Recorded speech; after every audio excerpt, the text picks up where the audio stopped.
یہ یاد رکھیے، ٹھیک باب کعبہ اور اس کے کچھ دور جا کر کے یہ مقام ابراہیم ہے، مقام ابراہیم ہے۔ یہ ابراہیم کے ادھر سے بھی جانے کا راستہ ہے، زیادہ بھیڑ ہوتی ہے، بھیڑ ہونا ہی ہے یہاں پہ، تو ادھر سے بھی آپ جو ہے جا سکتے ہیں۔ اس کے بعد یہاں سے یہاں تک کا علاقہ دیکھیے گا، ایک چھوٹی دیوار کھڑی کی گئی ہے جس کو حتیم کہا جاتا ہے۔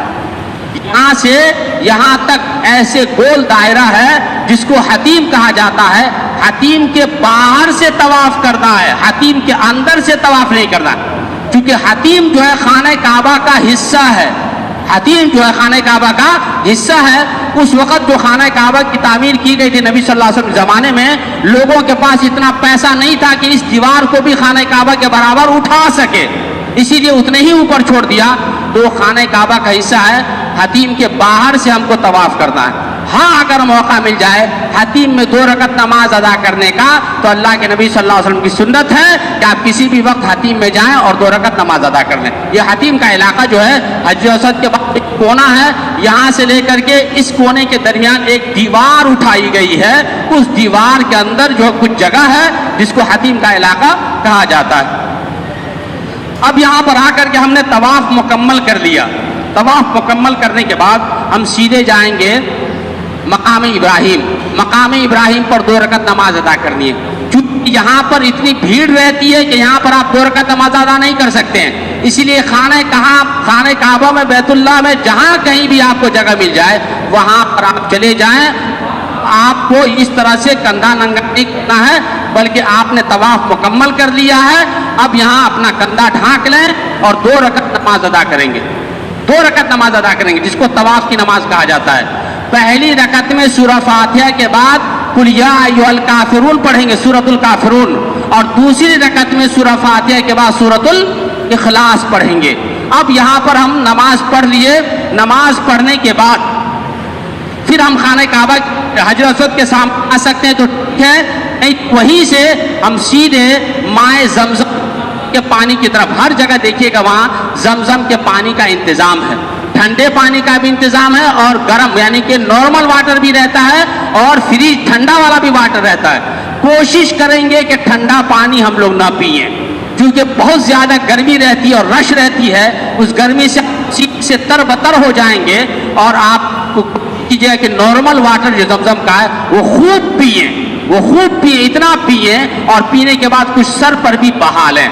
سر پر بہانے کے بعد اب کیا ہوتا ہے، یہ جو ہم خانہ کعبہ کا طواف کر رہے تھے اس ایریا میں دیکھ لیجئے نیچے سے بھی طواف کرنے کا ہے، اس کے اوپر والے منزل میں، اس کے اوپر بھی کئی ایک فلور پر بنایا گیا طواف کر۔ سب سے کم سمے جو لگتا ہے وہ اندر لگتا ہے، نیچے سے 15 سے 20 منٹ میں آپ طواف کر لیجیے گا، اوپر سے 1 سے 1.5 گھنٹہ لگتا ہے۔ اپنی صحت کو دیکھ کے، اپنی تندرستی کو دیکھ کر، اپنی صلاحیت کو دیکھ کر کا انتخاب کریں گے۔ زمزم پانی پینے کے بعد سیدھے آپ کو صفا مروہ کی سعی کی طرف جانا ہے۔ یہ صفا مروہ کی سعی کا ایک طریقہ دکھایا گیا یہاں پر چمبل، آپ صفا مروہ، صفا سے مروہ طے کرنا ہے۔ یہاں پر جب پہنچیں گے تو پہنچنے کے بعد قرآن کی آیت ہے ان الصفا والمروہ من شعائر اللہ، ان الصفا والمروہ من شعائر اللہ۔ صفا پہاڑی پر پہنچیں گے آپ، صفا پہاڑی ہے کہاں، وہ اس کو ختم کر دیا گیا ہے، بطور علامت رکھا گیا ہے، وہ بھی کئی ایک فلور بنا دیا گیا ہے۔ نیچے سے بھی آپ کر سکتے ہیں، فرسٹ فلور سے بھی کر سکتے ہیں، سیکنڈ فلور سے بھی کر سکتے ہیں، چیئر والے کے لیے الگ فلور ہوتا ہے۔ تو اپنی سہولت کے حساب سے صفا پہاڑی پر جائیں گے، اور صفا پہاڑی پر جانے کے بعد اپنا رخ خانہ کعبہ کی طرف کریں گے، اپنا رخ جو ہے خانہ کعبہ کی طرف کریں گے، اور رخ کرنے کے بعد 3 مرتبہ یہ دعا پڑھنی ہے۔ کیا دعا ہے؟ لا الہ الا اللہ وحدہ لا شریک لہ لہ الملک ولہ الحمد یحیی ویمیت وہو علی کل شیء قدیر۔ لا الہ الا اللہ وحدہ انجز وعدہ ونصر عبدہ وہزم الاحزاب وحدہ۔ یہ 3 مرتبہ دعا پڑھیں گے، اس کے علاوہ جو دعا ہم کرنا چاہتے ہیں وہ دعا قبلہ رخ ہو کر کے ہم دعا کریں، 3 مرتبہ یہ دعا پڑھیں گے۔ اب یہ پڑھنے کے بعد پھر ہم یہاں سے مروہ کی طرف سعی کریں گے، گویا کہ یہ صفا ہے تو صفا سے مروہ ہم کو سعی کے لیے جانا ہے۔ اس درمیان میں دیکھیے گا کچھ گرین لائٹ اوپر لگی ہوئی ہے، ہری لائٹ لگی ہوئی ہے۔ ہری لائٹ کا مطلب ہوتا ہے کہ ان لائٹوں کے درمیان ہمیں تیز چلنا ہے، لیکن وہ حضرات یا وہ خاتون تیز نہیں چلے گی، صفا مروہ میں چکر کون لگائی تھی؟ حضرت حاجرہ علیہ السلام، ایک خاتون دوڑی تھی حضرت اسماعیل علیہ السلام کو پانی پلانے کے لیے صفا سے مروہ کا چکر لگائی تھی، کئی مرتبہ، 7 مرتبہ چکر لگائی تھی۔ آپ جائیے گا نا 7 مرتبہ چکر لگائیے گا تو آپ کو سمجھ میں آئے گا کہ اماں حاجرہ علیہ السلام کتنی محنت کی تھی اپنے بچوں کو پانی پلانے کے لیے۔ اب تو پہاڑ ہے ہی نہیں، اس وقت پہاڑ پہ چڑھ کر کے اتر کر کے پھر پہاڑ پہ چڑھنا، پھر اتر کر کے اس پہ آنا، یہ مشقت والا عمل تھا۔ تو عورتوں کو اور خاتون کو یا حاجن صاحبہ کو سبز نشان کے درمیان دوڑنا نہیں ہے، بلکہ مردوں کے لیے ہے کہ اس درمیان وہ سبز نشانوں کے درمیان دوڑے۔ تو آپ یہاں سے صفا مروہ کی صحیح شروع کریں گے، شروع کہاں سے کریں گے؟ صفا سے شروع کریں گے۔ تو صفا سے مروہ آپ آئیں گے، اس درمیان آپ کو جو بھی دعا یاد ہو آپ دعا کرتے رہیں گے، زمزم کے پانی کا جا بجا انتظام ہوتا ہے، آپ پانی پیتے جائیں گے۔ مروہ پر یہاں پہنچ گئے، آپ مروہ پر پہنچنے کے بعد وہی کام کرنا ہے جو آپ نے صفا پہاڑی پر کیا تھا۔ کیا کیا تھا؟ قبلہ رخ ہو کر کے 3 مرتبہ یہ دعا پڑھنی ہے، لا الہ الا اللہ وحدہ لا شریک لہ لہ الملک ولہ الحمد وہو علی کل شیء قدیر، لا الہ الا اللہ وحدہ انجز وعدہ ونصر عبدہ وہزم الاحزاب وحدہ۔ یہ 3 مرتبہ ادھر رخ ہو کر کے دعا کرنی ہے۔ یہ آپ صفا سے مروہ پہاڑی پر آئیں، ایک صحیح ہو گیا، ایک صحیح آپ کی ہو گئی۔ بعض لوگ غلطی کرتے ہیں، صفا سے مروہ اور مروہ سے صفا کو ایک صحیح شمار کرتے ہیں، ایک نہیں وہ 2 ہو جاتا ہے۔ آپ مروہ پہاڑی پر آ گئے، ایک صحیح آپ کی ہو گئی۔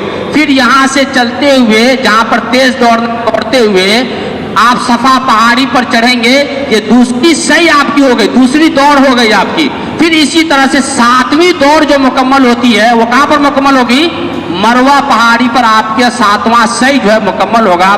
یہاں پہنچنے کے بعد اب آپ کیا کریں گے؟ مروہ پہاڑی سے باہر آ جائیں گے، اور باہر آنے کے بعد اپنے بال کو چاہے تو چھلا لیں، چاہے تو حلق کروا لیں، تعلیق کروا لیں، اور حلق کروانا افضل ہے۔ اللہ کے نبی صلی اللہ علیہ وسلم نے ان کے لیے رحمت کی دعا کی 3 دفعہ۔ اور اگر آپ حلق نہیں چھلوانا نہیں چاہتے ہیں تو اپنے بال کتروا لیں۔ خاتون بھی اپنے بال سے انگلی کے ایک پور کے برابر، چاہے تو ان کا شوہر انگلی سے کینچی سے کاٹ دیں، یا خاتون بہت زیادہ ہوتی ہیں، عورت ہی ایک دوسری کا ایک پور کے برابر بال کاٹ لیں۔ اب آپ کا یہ عمرہ مکمل ہو گیا الحمدللہ، اب آپ کا یہ عمرہ مکمل ہو گیا۔ اب آپ احرام کے کپڑے اتار دیں، کھائیں نہائیں دھوئیں اور 5 وقتہ نماز ادا کریں۔ اب آپ کا یہ عمرہ مکمل ہو گیا۔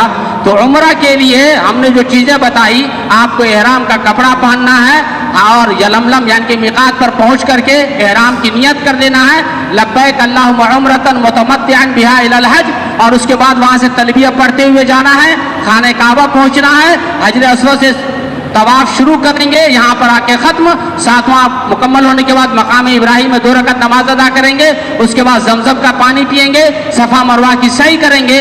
مروہ پہاڑی پر ہمارا سعی ختم ہوگا، وہاں پر باہر نکل کر کے نائی کی دکان ہوتی ہے، چاہے تو نائی سے اپنا بال کٹوا لیں، خاتون بھی انگلی کے ایک پور کے برابر اپنا بال کاٹ لیں۔ اس طرح سے آپ کا عمرہ یہ مکمل ہو گیا۔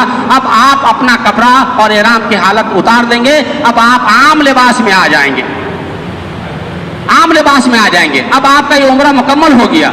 اب کیا کرنا ہے؟ اب 8 ذی الحجہ کا انتظار کرنا ہے، 8 ذی الحجہ کا انتظار کرنا ہے۔ اب کیا ہوتا ہے؟ 8 ذی الحجہ کو یوم الترویہ کہا جاتا ہے، 8 ذی الحجہ کو یوم الترویہ کہا جاتا ہے۔ 8 ذی الحجہ کا انتظار کریں، 8 9 10 11 12 13، یہ 6 دن صبر والا کام، 6 دن صبر اور مشقت والا کام ہے۔ 5 دن بھی ہو سکتا ہے، 6 دن بھی ہو سکتا ہے۔ 8 9 10 11 12 اور 13 ذی الحجہ تک ہمیں منا اور عرفات میں رہنا ہے۔ 8 ذی الحجہ کو کیا کریں گے؟ 8 ذی الحجہ کو جیسے گائیڈ لائن آئے گا، ہوٹل کے اندر اعلان کیا جاتا ہے، بعض لوگ 7 تاریخ کو رات ہی میں، یعنی کہ 8 سے پہلے رات ہی میں ان کو منا کے لیے لے جاتے ہیں۔ تو 8 ذی الحجہ کو یوم الترویہ کہا جاتا ہے۔ اپنے ہوٹل ہی میں جس طرح آپ احرام باندھے تھے عمرہ کے لیے، اچھی طرح سے اپنے بدن کی صفائی کر دیں، غسل کر لیں، اس کے بعد خوشبو مل لیں، اور اپنے ہوٹل ہی میں احرام پہن لیں اور حج کی نیت کر لیں، لبیک اللہم حجن، لبیک اللہم حجن، وہیں پر نیت کر لیں۔ کہاں پر؟ ہوٹل ہی میں، وہاں میقات پر جانے کی ضرورت نہیں ہے۔ ہوٹل ہی میں اپنے کمرے سے احرام باندھ لیں اور وہاں سے آپ نیت کر لیں حج کی. اس کے بعد وہاں سے پھر تلبیہ شروع کر دیں. لبیک اللہم لبیک لبیک لا شریک لک لبیک ان الحمد والنعمت لک والملک لا شریک لک. یہاں 8 ذی الحجہ یوم الترویہ کو آپ کو کیا کریں گے؟ فجر. ویسے تو سنت ہے کہ نماز فجر کے بعد سورج نکلنے کے بعد آپ کو مینا لے جائے, لیکن وہاں پہ گائیڈ لائن جیسے آئے گا آپ کو رات ہی میں یہاں سے آپ کو یہ مینا خیمہ دیکھ رہے ہیں, یہاں آپ کو مینا لے جایا جائے گا. مینا پہنچنے کے بعد 8 ذی الحجہ کو ظہر, عصر, مغرب, عشاء اور 9 ذی الحجہ کی فجر کی نماز, 5 نمازیں ہمیں یہاں پر پڑھنی ہے اور قصر والی نماز کو قصر کرنی ہے کہ 4 رکعت والی نماز کو قصر کے ساتھ ہمیں پڑھنی ہے. 4 رکعت والی نماز ظہر ہے, عصر ہے اور عشاء ہے. اگر ہو سکے تو وہاں پر مسجد خیف ہے, مسجد خیف میں جا کر کے نماز, نہیں وہاں پہ چونکہ جانا مشکل ہے تو آپ اپنے خیمہ میں مسجد کا ایک ایریا ہوتا ہے, مسجد کا ایک کیمپس ہوتا ہے, اس میں جا کر کے باجماعت نماز ادا کریں. 5 وقت کی نماز ظہر, عصر, مغرب, عشاء اور 9 تاریخ کی 9 ذی الحجہ کی فجر کی نماز قصر کے ساتھ ہمیں ادا کرنی ہے. ظہر, عصر اور عشاء کی نماز قصر کے ساتھ ادا کرنی ہے. بعض دفعہ ہوتا ہے حکومت کے گائیڈ لائن کے مطابق 9 ذی الحجہ کو ہمیں عرفات جانا ہے. عرفہ کب جانا ہے؟ 9 ذی الحجہ کو ہمیں عرفہ جانا ہے. لیکن بعض دفعہ حجاج کرام کی سہولت کے لیے 8 تاریخ کی رات ہی میں, یعنی کہ 9 کل ہے تو آج رات ہی میں آپ کو یہ مینا سے لے جایا جائے گا عرفات کے میدان میں. اب عرفات 9 ذی الحجہ کو وہاں پہنچیں گے. عرفہ کے دن روزہ رکھنا ہے, یہ حاجیوں کے لیے نہیں ہے, یہ حاجیوں کے علاوے کے لیے جو حج میں ہیں ان کو روزہ نہیں رکھنا ہے بلکہ کچھ نہ کچھ کھا پی لینا ہے. اصل حج عرفہ کے دن ہوتا ہے. عرفات کے میدان میں آپ پہنچیں گے, کوشش کریں کہ وہاں مسجد نمرہ ہے اس کے آپ آس پاس میں آپ ٹھہریں, لیکن بھیڑ کافی ہوتی ہے. اگر آپ کو وہاں تک جانا ممکن نہیں ہے تو اپنے خیمے ہی میں رہیں اور پورے دن آپ عبادت کرتے رہیں, تسبیح, ذکر, اذکار اور دعاؤں کا اہتمام کرتے رہیں, کیونکہ اس دن اللہ رب العالمین بہت سارے لوگوں کی گردنوں کو جہنم سے آزاد کرتا ہے. عرفات کے میدان میں خصوصی عبادت کا اہتمام کیا کریں, کیونکہ حج عرفہ کے دن کو حج کہا جاتا ہے. 9 ذی الحجہ کو آپ عرفات کے میدان میں پہنچیں گے, خیمہ میں رہیں گے یا ٹینٹ لگا ہوا تھا ٹینٹ میں آپ رہیں گے, اسی ٹینٹ کے اندر چاہے تو خوب عبادت کریں. اور اگر ہو سکے تو مسجد نمرہ ہے وہاں پر پہنچیں. امام حج جو ہوتے ہیں امام حج کا خطبہ سنیں. وہاں اس دن خطبہ دیا جاتا ہے 9 ذی الحجہ کو, خطبہ دیتے ہیں. خطبہ دینے کے بعد ظہر اور عصر کی نماز جمع بین الصلاتین کی صورت میں, ظہر اور عصر کی نماز جمع بین الصلاتین کی صورت میں, یعنی کہ ظہر اور عصر کو 2 رکعت کر کے ہمیں 1 اذان اور 2 اقامت کے ساتھ ادا کرنی ہے. اگر امام کے پیچھے ہم ادا کر لیں تو ٹھیک ہے, اگر وہاں نہ جا سکے تو اپنے خیمے ہی میں, اپنے ٹینٹی میں ظہر اور عصر کی نماز 1 اذان اور 2 اقامت کے ساتھ ادا کریں. پھر اس کے بعد آپ دعاؤں کے اندر مشغول رہیں. جیسے ہی مغرب کا وقت ہو جاتا ہے تو مغرب کا وقت ہو جائے, مغرب کی نماز عرفات کے میدان میں ادا نہیں کرنی ہے بلکہ عرفات سے کوچ کر جانا ہے مزدلفہ کی طرف. مغرب کی نماز ادا نہیں کرنی ہے, عرفہ سے مزدلفہ کی طرف کوچ کر جانا ہے. اس میں بھی بڑا وقت لگتا ہے. میٹرو کا سسٹم ہے, وہاں تک پہنچنے میں کچھ سمے لگتا ہے. جب آپ مزدلفہ جائیں تو مزدلفہ میں آپ کوئی خاص عبادت نہیں کرنی ہے. مزدلفہ میں سو کر کے رات گزارنا یہ عبادت کہلاتا ہے. آپ مزدلفہ جائیں, مغرب کی نماز سب پہلے پڑھ لیں. مغرب کی نماز کیا میں نے عرفات میں نہیں پڑھی ہے, مغرب کی نماز مزدلفہ میں پڑھ لیں اور عشاء کی نماز 4 رکعت کی جگہ 2 رکعت نماز پڑھیں. اسی طرح سے وتر کی نماز آپ پڑھ لیں, پڑھنے کے بعد پوری رات سو کر کے گزاریں. کوئی اور نفل تہجد وغیرہ نہیں پڑھنی ہے, وہاں پر رات کو سو کر کے ہے. اور ہو سکے تو وہاں پر کنکریاں چن لیں, کیونکہ آپ کو مینا میں کنکری مارنی ہے تو جتنا دن آپ وہاں رہیں گے اس حساب سے پہلے دن آپ کو 7 کنکری لگے گی 10 ذی الحجہ کو, اس حساب سے دوسرے دن 7 یا 21, تیسرے دن 7 یا 21, چوتھے دن 7 یا 21.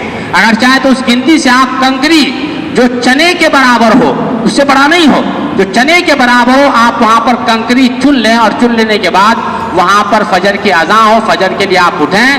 اگر وہ خاتون ساتھ میں ہے یا لاچار ہے, بیمار ہے, بزرگ ہیں, چاہیں تو رات ہی میں مزدلفہ سے منا کی طرف کوچ کر سکتے ہیں, لیکن سنت طریقہ یہ ہے کہ فجر کی نماز مزدلفہ میں پڑھیں اور پڑھنے کے بعد صبح ہونے سے پہلے, سورج نکلنے سے پہلے, جب تک روشن نہ ہو جائے تب تک وہیں پر ذکر و اذکار کرنا ہے, اور وہاں پر ایک مشعر حرام ہے, وہاں پر جا کر کے ذکر و اذکار کرنا ہے. وہاں سے پھر آپ منا کی طرف رخت سفر باندھیں گے.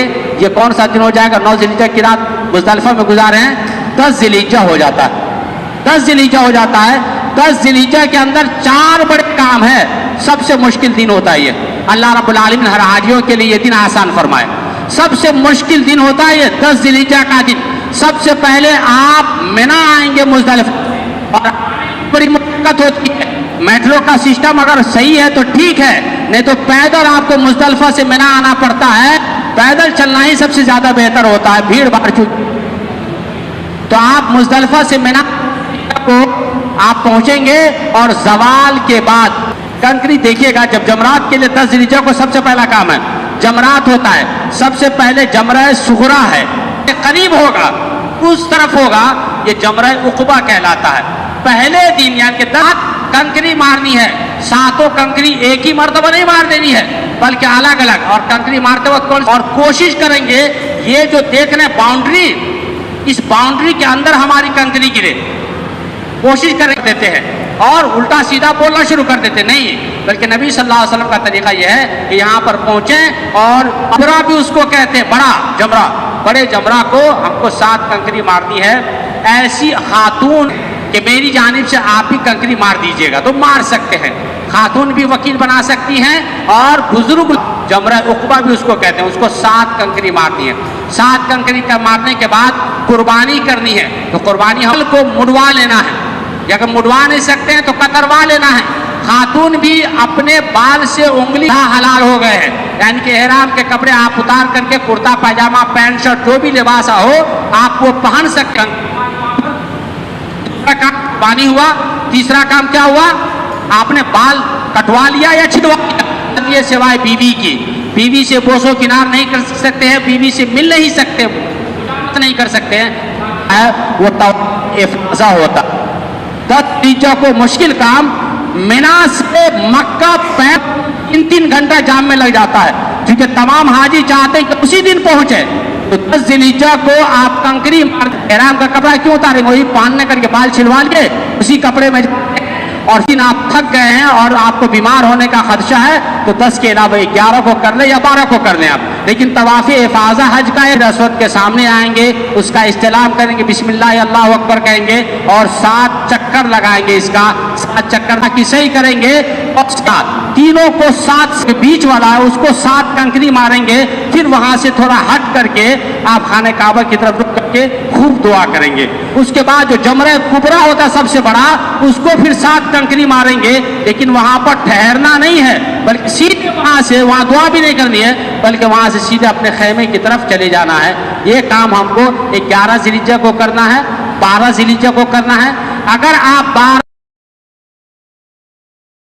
سے پہلے مینا چھوڑ دیتے ہیں تو آپ اپنے کمرے میں جا سکتے ہیں. فمن تعجل فی یومین فلا اثم علیہ ومن تاخر فلا اثم علیہ. جو 2 دن ٹھہرے ایام تشریق میں, یعنی کہ 11 اور 12 ذی الحجہ غروب آفتاب سے پہلے منا چھوڑ دیتا ہے, منا کو حدود ہوتا ہے, اس سکتا ہے. اگر غروب آفتاب تک وہ منا ہی میں رہتا ہے گزارنا ہے, اور وہی کام کرنا ہے جو آپ نے 11 اور 12 ذی الحجہ کو کیا تھا. کنکری مارنی ہے, کنکری مارنے کے بعد پھر 13 ذی الحجہ کے بعد آپ جا سکتے ہیں. لیکن اگر کوئی 12 ذی الحجہ کو ہی چلا جائے تو جا سکتا ہے, لیکن غروب آفتاب سے پہلے منا کے حدود کو چھوڑ دینا ہے. ہو سکتا کچھ چیزیں میں بھول گیا ہوں, یہ صدر مجلس ہے وہ اشارہ کریں گے. آج کے تمام ارکان مکمل ہو جاتے ہیں, لیکن ایک کام اور بات, الوداعی طواف. آپ جب مکہ سے گھر کے لیے روانہ ہوں گے, یا بسا اوقات جن کو پہلے مکہ لے جایا جاتا ہے ان کو مدینہ دوسری مرتبہ لے جایا جاتا ہے, حج کے بعد آپ کو مدینہ لے جایا جائے گا. لیکن جن کو پہلے مدینہ لے جایا گیا تھا ان کو مکہ ہی سے پھر فلائٹ کے لیے ایئرپورٹ پہ لے جایا جائے گا. تو الوداعی طواف مکہ چھوڑنے سے پہلے آپ کو پتا ہو جائے گا کہ کل ہم لوگوں کو 8 بجے نکلنا ہے، تو آپ خانہ کعبہ جائیں گے اور طواف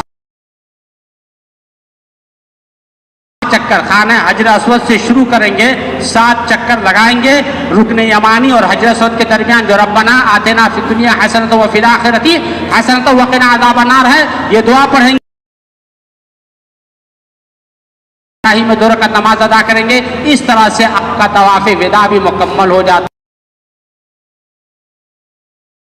ہو گئے. مکہ کے اندر سارا کام مکمل ہو گیا اور حج کے جتنے ارکان ہیں مزدلفہ ہو گیا، عرفات ہو گیا. اب ایک شوق ہوتا ہے کہ دکھا دے یا الہی وہ مدینہ کیسی بستی ہے، دکھا دے یا الہی وہ مدینہ کیسی بستی ہے جہاں پر رات دن مولا تیری رحمت برستی ہے. ہم لوگ مکہ جاتے ہیں تو کوشش رہتی حاجیوں کی کہ مدینہ کا وہ شہر بھی دیکھیں، نبی صلی اللہ علیہ وسلم کی وہ مسجد بھی دیکھیں.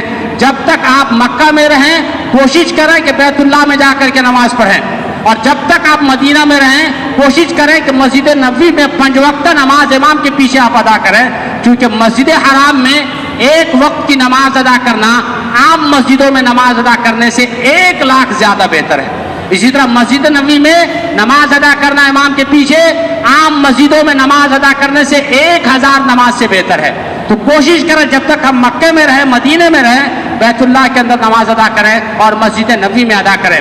اب ہم مدینہ چونکہ آئے ہیں تو مدینہ کے اندر اب کیا کرنا ہے؟ مدینہ کے اندر مسجد نبوی ہے، اس کی زیارت کرنی ہے، اس میں جا کر کے نماز پڑھنی ہے 5 وقتہ. مسجد نبوی میں ایک ریاض الجنہ ہے جس کی ٹائمنگ ہوتی ہے، تو باضابطہ موبائل پہ ایپ ڈاؤن لوڈ کرنا پڑتا ہے یا معلوم کر دینا پڑتا ہے اس کی ٹائمنگ کیا ہے. مرد کے لیے الگ ٹائمنگ ہے، عورتوں کے لیے الگ ٹائمنگ ہے. اس ٹائمنگ میں آپ ریاض الجنہ میں اگر موقع مل سکے تو جائیں اور وہاں پر 2 رکعت نماز ادا کر دیں.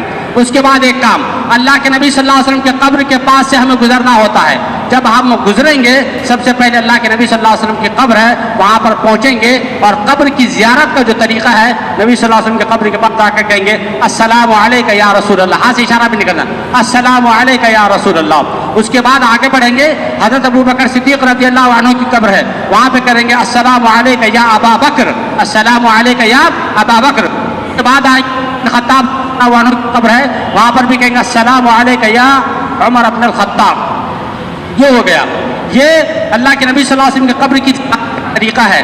اس کے بعد وہاں پر ایک اور جگہ ہے جس کو بقیع غرقد کہتے ہیں، غرقد قبرستان، جس کو ہم ہندوستانی جنت البقیع کہتے ہیں، جس کو ہم ہندوستانی جنت البقیع کہتے ہیں. تو قبرستان کی زیارت مسنون ہے، وہاں پر جائیں تو مسجد نبوی کے بائیں طرف آپ دیکھیں گے وہاں پر بقیع غرقد ہے، وہاں پر جائیں. اور عام قبرستان کی زیارت کی جو دعا ہے وہ قبرستان میں جاتے وقت صرف مرد جائیں گے، عورتوں کے لیے نہیں ہے. وہاں پر جائیں گے اور قبرستان کی زیارت کی جو دعا ہے وہ دعا پڑھیں گے السلام علیکہ یا اہل القبور من المؤمنین والمسلمین وإنا ان شاء اللہ بکم للاحقون نسأل اللہ لنا ولکم العافیہ. قبرستان کی زیارت کی جو دعا ہے وہ دعا پڑھیں. اس طرح سے آپ مدینہ کا بھی سفر مکمل ہو گیا. اس کے علاوہ بسوں کا انتظام ہوتا ہے، ٹیکسی کا انتظام ہوتا ہے اور ہر طرح کی سہولت کا انتظام ہوتا ہے. آپ 10 ریال دیں گے، وہ مدینہ کے اندر جتنے مقامات مقدسہ ہے جیسے بدر کا مقام ہو گیا، احد کا مقام ہو گیا، مسجد قبلتین ہو گیا، اسی طرح مسجد قباء ہو گیا. مسجد قباء میں جو شخص اپنے روم میں ہوٹل میں وضو بنا لے اور مسجد قباء میں 2 رکعت نماز ادا کرے تو مسجد قباء میں 2 رکعت نماز ادا کرنا عمرے کے برابر اللہ ثواب عطا فرماتا ہے. تو مسجد قباء اور جو بھی مقامات مقدس ہے، کھجور کے باغ ہیں، ان چیزوں کو آپ گھومیں اور دیکھیں. اسی طرح سے مکہ کے اندر جو غار حرا ہے، جبل ثور ہے، ان تمام چیزوں کی زیارت کا وقت ملتا ہے. آپ گاڑی کا کرایہ کریں گے، گاڑی کرایہ پہ کریں گے اور ان چیزوں کی زیارت کریں گے. اللہ رب العالمین سے دعا ہے اللہ رب العالمین تو ہم تمامی لوگوں کو نیک سمجھ کی توفیق عطا فرما. ہم جو حج پہ جا رہے ہیں اللہ رب العالمین ہمارے حج کے سفر کو آسان فرما دے. اللہ رب العالمین حج کے تمام ارکان ہم تمام لوگوں کو ادا کرنے کی توفیق عطا فرما. آمین تقبل یا رب العالمین. والسلام علیکم ورحمۃ اللہ وبرکاتہ.